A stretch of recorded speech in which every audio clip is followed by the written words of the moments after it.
Here's 3 things you can make with conifer tree tips.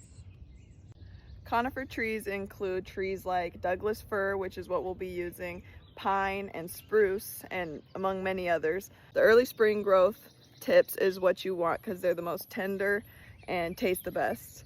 And you can honestly just pick it right off, and it tastes citrusy and delicious, and it's packed full of vitamin C. First on our list is Douglas fir tip syrup.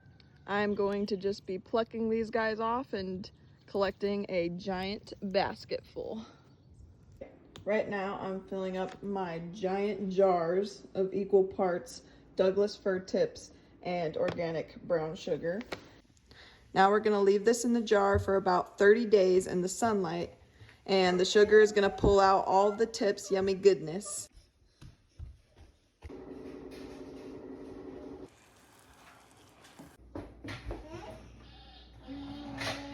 Second thing we're gonna make is fir tip soda.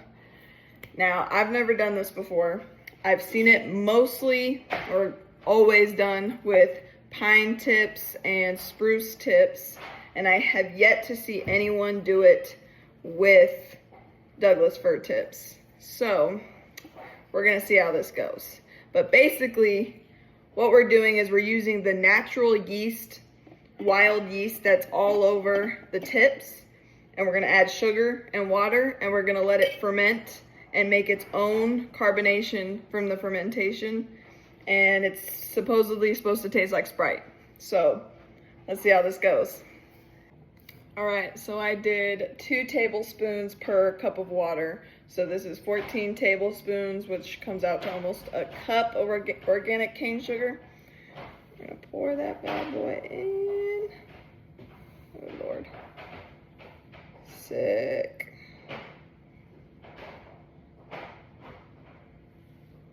That was like kind of a cool looking thing. All right, so I'm gonna cover this with a paper towel and set it to the side in a warm place for the next couple days, and I'll probably check on it once or twice. The last thing on our list is the quickest and most simple one to make, and that is tea.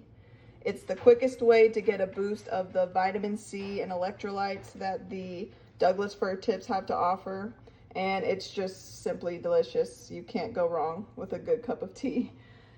And there you have it. That is the 3 things you can make from the conifer tree tips.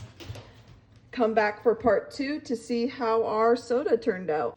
Thanks for watching.